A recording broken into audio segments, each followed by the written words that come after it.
मित्रांनो नमस्कार, मी करण आपल्या सगळ्यांचं माझ्या चॅनलवर स्वागत आहे. मित्रांनो तुम्हाला एक जोक सांगू का? म्हणजे संजय राऊतांना आता दिवसासुद्धा स्वप्न पडायला लागली. काल त्यांनी पत्रकारांशी संवाद साधताना म्हटलं की म्हणजे त्यांनी एक भविष्यवाणी केली की आपला पक्ष ज्या प्रकारे फुटला, ज्या प्रकारे उद्धव ठाकरेंचा पक्ष फुटला, त्याच प्रकारे BJP पूर्ण देशभरातले आणि वेगवेगळ्या राज्यातले वेगवेगळे पक्ष आता फोडायला सुरू करणार आहे. त्यांचं एक्झॅक्टली त्यांनी काय म्हटलं हे तुम्हाला मी शॉर्टमध्ये वाचून दाखवतो. त्यांनी म्हटलं की ज्या पद्धतीने राष्ट्रवादी काँग्रेस आणि मूळ शिवसेना फोडण्यात आली, त्याच पद्धतीने अजित पवार आणि एकनाथ शिंदे यांचा पक्ष देखील तोडला जाईल.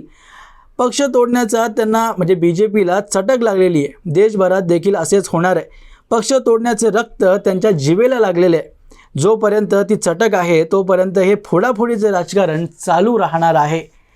म्हणजे संजय राऊतांना एवढा सुद्धा एक राजकीय अनुभव म्हणा किंवा एक अवेअरनेस असते ना की कधी कुठला डिसिजन कुठला पक्ष घेणार आहे याचा अंदाज योग्यपणे लावला जातो.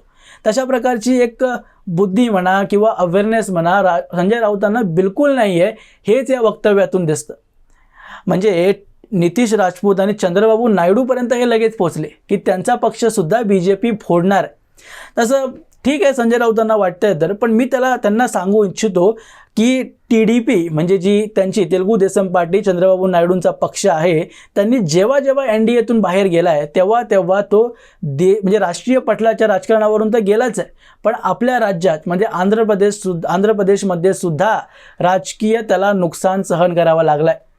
म्हणजे जर तुम्ही बघाल तर 2004 साली NDAतून बाहेर निघालेला होता TDP. चंद्रबाबू नायडूंनी साफपणे BJP सोबत जाण्यास नकार दिलेला होता आणि त्या निवडणुकीत आंध्र प्रदेशमध्ये TDPला केवळ 43 जागा मिळालेल्या होत्या विधानसभेच्या निवडणुकीत आणि काँग्रेसला 185 जागा. आणि त्यानंतर त्यांना एक दशक निघून गेला, एक दशक पूर्ण 10 वर्ष चंद्रबाबू नायडूला पुन्हा एकदा सेंटर पॉईंटमध्ये येण्यासाठी.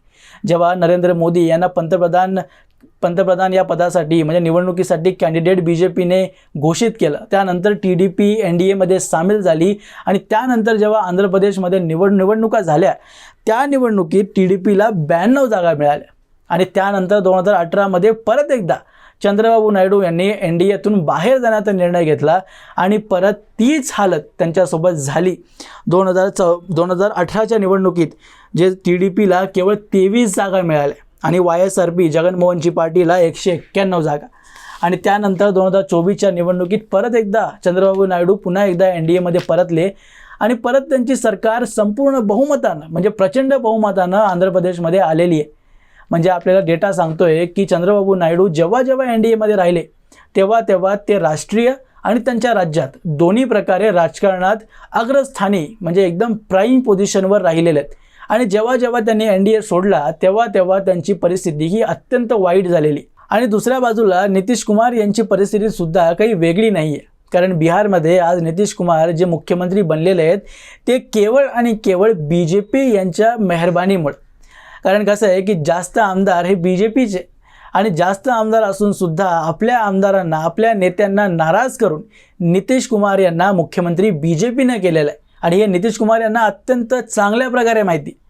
आणि तुम्हाला जर माहिती असेल 2024च्या अगोदर 1 वर्षापासून नितीश कुमार एक इंडिया अलायन्स जे सुरू झालेलं होतं हे ॲक्च्युली नितीश कुमार यांनी बनवलेलं होतं.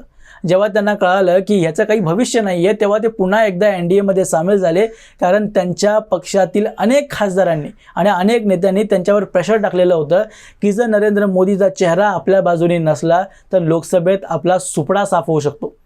आणि जेव्हा नेत्यांनी असं प्रेशर टाकला तेव्हा नितीश कुमार NDAत सामील झाले आणि त्यांचे जास्त खासदार म्हणजे निवडून आले. म्हणजे ह्या दोघांचे पक्ष फोडण्याचा काहीही इंटेन्शन BJPचा नाही हे याच्यावरून कळून येतं. आणि हे दोन्ही पक्ष केवळ आणि केवळ आपल्या फायद्यासाठीच NDAमध्ये आहेत. आणि संजय राऊतांची ही भविष्यवाणी त्यांनी कोणत्या बेसिसवर केली, काय त्यांच्याकडे काय डेटा आहे हे आश्चर्यचकित करणार आहे. म्हणजे थोडेसे पूर्व जे निवडणुका झाल्या आहेत त्याचा इतिहास जरी संजय राऊतांनी बघितला असता तर त्यांनी हे वक्तव्य केलंच नसतं. आणि जर तुम्ही एकनाथ शिंदे आणि अजित पवारांकडे बघाल तर एकनाथ शिंदे जेव्हा शिवसेनेपासून वेगळे झाले तर इलेक्शन कमिशन, कोर्ट यांची पूर्णतः झंझट न करता ते जर BJPत सामील झाले असते तर BJPचा फायदा झाला असता. आणि BJPनं हे होऊ नये ह्यासाठी प्रयत्न केलेला होता. BJPला शिवसेनेला स्वतंत्र ठेवायचं होतं. त्यांचं जर मनात असतं तर त्यांनी एकनाथ शिंदे आणि त्यांच्यासोबत आलेल्या 40-45 आमदारांना आपल्या पक्षात सामील करून घेतलं असतं आणि यात कोर्ट, इलेक्शन कमिशन कोणतीही अडचण आली नसती.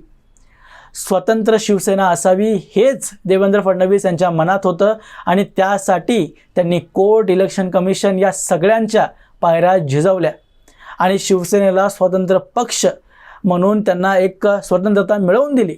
आणि अजित पवारांसोबत सुद्धा हेच झालं ना. त्यांचे जर मन असतं तर ते BJP सामील झाले असते किंवा एक वेगळ्या प्रकारे काही अरेंजमेंट करता आली असती. पण त्यांना स्वतंत्र NCP हवी होती आणि तीच BJPने त्यांना मिळवून दिली.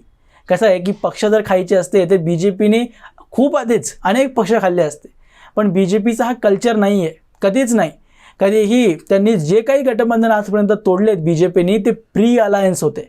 निवडणुका होण्याच्या अगोदरच BJPने अनेक गठबंधन तोडले. 2014ला सुद्धा तुमच्यासोबत जे गठबंधन तोडलं BJPने ते निवडणूक होण्याच्या अगोदर. तुमच्यासारखं नाही की स्टेजवर जेव्हा अमित शाह, नरेंद्र मोदी सांगतायत की आमच्या मुख्यमंत्रीपदाचा चेहरा देवेंद्र फडणवीस असतील, ती ऐकूनसुद्धा तुम्ही BJPचा फायदा घेण्यासाठी त्यांच्यासोबत राहून, युतीमध्ये राहून आपले आमदार निवडून आणले आणि निवडणुका झाल्यावर साफपणे तुम्ही म्हणता की आमचे रस्ते मोकळे आहेत, आमच्याकडे अनेक ऑप्शन आहेत. अशा प्रकारचा धोका देण्याचं जे कल्चर आहे केवळ तुमच्याकडे. संजय राऊत आणि जे काही त्यांचे शिवसेना प्रमुख ते जे म्हणतात, त्यांच्या पक्षाचे प्रमुख उद्धव ठाकरे ह्यांच्या बुद्धीला पटणारं जे राजकारण आहे, म्हणजे तोडाफोडीचं जे राजकारण आहे आणि त्यांचे जे सल्लागार शरद पवार आहेत त्यांनाच पटतं. हा BJPचा कल्चर नाही. त्यामुळं निश्चिंत राहा संजय राऊत. आपण BJP कुठलाही पक्ष फोडणार नाही आहे. केवळ मला तर भीती ही आहे की तुमचे आमदार जे निवडून आलेत 20 आणि जे खासदार तुमच्याकडे आहेत ते कधी शिंदेंकडे जातील याची भीती मला पडली आहे.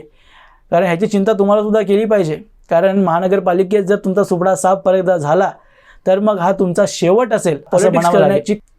तर मित्रांनो, तुमचं काही ओपिनियन याच्याविषयी असेल तर कमेंट बॉक्समध्ये मला जरूर कळवा आणि असेच माहितीपूर्ण व्हिडिओज पाहण्यासाठी माझ्या चॅनलला सबस्क्राईब जरूर करा. भेटूया पुढच्या व्हिडिओमध्ये. तोपर्यंत जय हिंद.